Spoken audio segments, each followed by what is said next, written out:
السلام علیکم۔ اسلامی تاریخ کی ایک نہایت ہی روشن دل کی داستان حضرت حمزہ رضی اللہ تعالیٰ عنہ کے اسلام لانے کے بعد ابو جہل، ابو لہب، امیہ، عتبہ سب لوگ سناٹے میں آ گئے۔ ان کی سمجھ نہیں آ رہا تھا کہ اب مسلمانوں سے کیسے نمٹا جائے۔ بازار میں بھی جہاں دو آدمی کھڑے ہوتے گفتگو کا موضوع یہی ہوتا، کبھی با آواز بلند، کبھی سرگوشیوں کے انداز میں۔ کسی میں ہمت نہیں تھی کہ وہ حضرت حمزہ رضی اللہ تعالیٰ عنہ جیسے بہادر سے ٹکر لے۔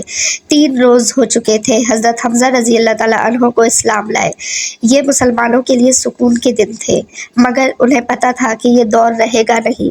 ہمارے دشمن ضرور کوئی نہ کوئی چال سوچ رہے ہوں گے، مگر اس وقت طوفان تھم گیا تھا۔ اگر کوئی راہ میں مل بھی جاتا، منہ پھیر لیتا، ناک بھو چڑھا لیتا، مگر کہتا کچھ نہیں۔ غموں پر غم سہنے کی تو مسلمانوں کو عادت سی ہو گئی تھی، مگر خوشی پر خوشی مسلمانوں کے لیے نئی بات تھی۔ ابھی حضرت حمزہ رضی اللہ تعالیٰ عنہ کے قبول اسلام پر اللہ کا شکر ہی ادا کر رہے تھے کہ مکے کی گلیوں میں ایک شخص نظر آیا، آنکھوں میں خون اترا ہوا، ہاتھ میں ننگی تلوار لہراتا، اسلام اور نبی کریم کے خلاف زہر اگلتا۔ وہ اعلان کر کے آیا تھا کہ آج وہ ایک ضرب میں قریش مکہ کی ساری پریشانیاں دور کر دے گا۔ یہ مہم جو نوجوان اتنا طویل القامت تھا کہ کھڑے کھڑے گھوڑے پر سوار ہو جاتا تھا، مزاج سنجیدہ مگر غصیلا، پیشہ پتھروں اور مسالوں کی تجارت، عمر 26 سال۔ جس وقت یہ نوجوان مکے کی گلیوں سے گزر رہا تھا، نبی کریم دارالارقم میں تھے، ابو قبیس کی پہاڑی کے دامن میں حضرت ارقم رضی اللہ تعالیٰ عنہ کا گھر۔ کچھ عرصے سے مسلمانوں کی مسجد بھی تھا اور پناہ گاہ بھی۔ چند صحابہ نبی کریم صلی اللہ علیہ وآلہ وسلم کے ساتھ بیٹھے تھے۔ حضرت بلال رضی اللہ تعالیٰ عنہ کھڑکی سے باہر دیکھ رہے تھے کہ انہیں وہ طویل القامت نوجوان نظر آیا۔ اس وقت اس کے تیور دیکھے تو حضرت بلال رضی اللہ تعالیٰ عنہ نے نبی کریم کو اطلاع کی۔ حضرت بلال رضی اللہ تعالیٰ عنہ کا خیال تھا وہ یہ خبر سنتے ہی فوراً کچھ حفاظتی انتظام کا حکم دیں گے، مگر انہوں نے نہایت سکون سے جواب دیا، اس کے مجھ تک پہنچنے کے وقت کا انتخاب اللہ پاک کرے گا۔ بلال رضی اللہ تعالیٰ عنہ واپس کھڑکی کے پاس دوڑ کر گئے۔ وہ تلوار لیے چلا آ رہا تھا، سیدھا مسلمانوں کی طرف۔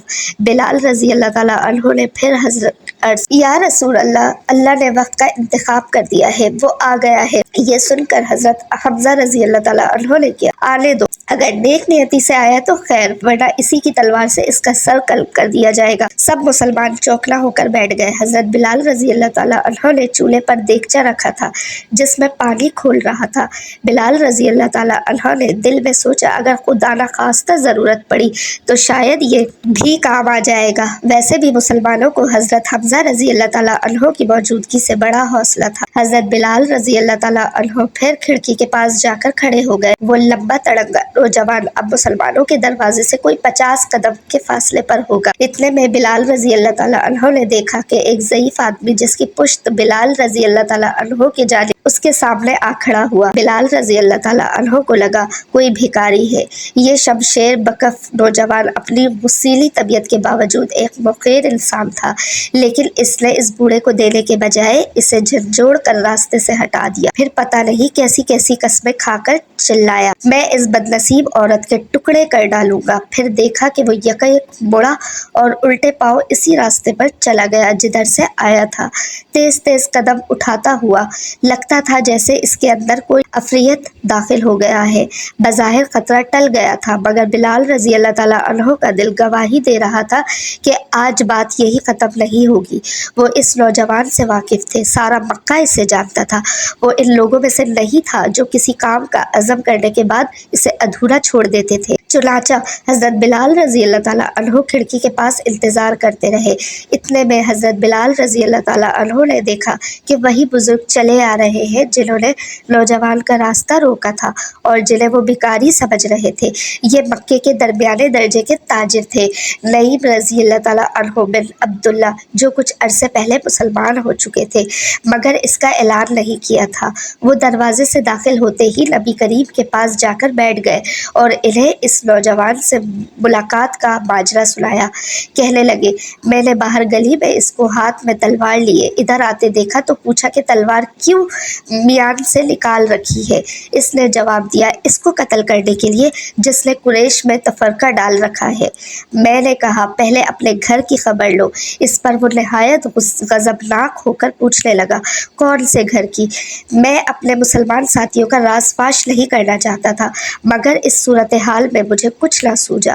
میں نے کہہ دیا، اپنی بہن اور بہنوئی جو محمد صلی اللہ علیہ وآلہ وسلم کی رسالت پر ایمان لا چکے ہیں۔ یہ سنتے ہی اس کے تن بدن میں آگ لگ گئی۔ اس نے مجھے جھنجھوڑ کے پرے کیا اور اپنی بہن کے گھر کی طرف مڑ گیا۔ شدید اشتعال کے عالم میں چیختا چلاتا اور اپنی بہن کے قتل کی دھمکیاں دیتا۔ اللہ ان دونوں میاں بیوی کو اپنے حفظ و امان میں رکھے۔ اس نوجوان کے اسی اشتعال کا مظاہرہ حضرت بلال رضی اللہ تعالیٰ عنہ نے دور سے دیکھا تھا۔ نعیم رضی اللہ تعالیٰ عنہ کی روادات سن کر سب مسلمان اپنے ساتھیوں کی خیریت کی دعائیں مانگ رہے تھے کہ اتنے میں بلال رضی اللہ تعالیٰ عنہ نے کھڑکی سے دیکھا کہ وہ نوجوان دوبارہ چلا آ رہا ہے۔ کھنچی ہوئی تلوار اب بھی اس کے ہاتھ میں تھی۔ حضرت بلال رضی اللہ تعالیٰ عنہ نے بھاگ کر دروازہ بند کر کے دیا اور چٹکی لگا دی۔ نبی کریم نے فوراً صورتحال کا اندازہ لگا لیا۔ وہ فوراً اٹھ کھڑے ہوئے اور بلال رضی اللہ تعالیٰ عنہ کو کہنے لگے، دروازہ کیوں بند کر دیا بلال؟ بلال نے کہا، وہ پھر آ رہا ہے، تلوار لہراتا ہوا۔ نبی کریم نے ایک لمحے کے لیے بلال رضی اللہ تعالیٰ عنہ کو خاموش نگاہوں سے دیکھا اور فرمایا، پیغمبر کا دروازہ کسی کے لیے بند نہیں ہوتا، اللہ سے ڈرو بلال اور دروازہ کھول دو۔ یہ کہہ کر وہ کمرے کے وسط میں جا کر کھڑے ہو گئے۔ سارے صحابی بھی ساتھ ہی اٹھ کھڑے ہوئے۔ حسب حکم بلال رضی اللہ تعالیٰ عنہ دروازہ کھولنے کے لیے پہنچے ہی تھے کہ باہر سے دستک سنائی۔ نوجوان تلوار کے دستے سے دروازہ کھٹکھٹا رہا تھا۔ حضرت بلال نے فوراً دروازہ کھول دیا۔ اب جو مسلمانوں نے دیکھا اس پر یقین نہ آیا۔ وہ جھک کر دروازے سے داخل ہوا۔ اس نے اندر قدم رکھتے ہی نبی کریم صلی اللہ علیہ وآلہ وسلم خود آگے بڑھے اور اس کا دامن جھٹک کر اس سے پوچھا، کس ارادے سے آئے ہو؟ ساری کائنات کی قوت سمٹ آئی تھی اس مختصر سے سوال میں۔ نوجوان سر سے لے کر پاؤں تک لرز گیا۔ اس نے رسالت مآب صلی اللہ علیہ وآلہ وسلم کی طرف دیکھا اور دیکھتا رہا، پھر پیچھے کھڑے حاضرین کی طرف دیکھا اور دیکھتا رہا۔ اس کے بعد اس نے نظریں نیچے کر لی اور اپنی تلوار کو دیکھتا رہا۔ اس کے اندر ایک ہیجان برپا تھا، ایک لاوا تھا جو پھٹ پڑنے کے لیے تیار تھا۔ سب صحابہ کی نظریں اس پر جمی تھی۔ یکایک اس نے تلوار ہاتھ سے گرا دی اور کہنے لگا، میں اعلان کرتا ہوں کہ اللہ کے سوا کوئی معبود نہیں اور محمد صلی اللہ علیہ وآلہ وسلم اس کے رسول ہے۔ یہ سنتے ہی رسول کریم صلی اللہ علیہ وآلہ وسلم نے اور ان کے ساتھ مل کر سب صحابہ نے اتنے زور سے اللہ اکبر کا نعرہ لگایا کہ ابو قبیس کی چٹانیں گونج اٹھی تھی۔ جانتے ہیں یہ نوجوان کون تھا؟ یہ نوجوان وہ تھا جسے خود نبی کریم نے اللہ سے یہ مراد رسول نبی کریم حضرت عمر فاروق بن خطاب رضی اللہ تعالیٰ عنہ تھے، جنہوں نے 40ویں نمبر پر اسلام قبول کیا تھا اور جن کے نام سے آج بھی کفر کو لرزہ چڑھ جاتا ہے۔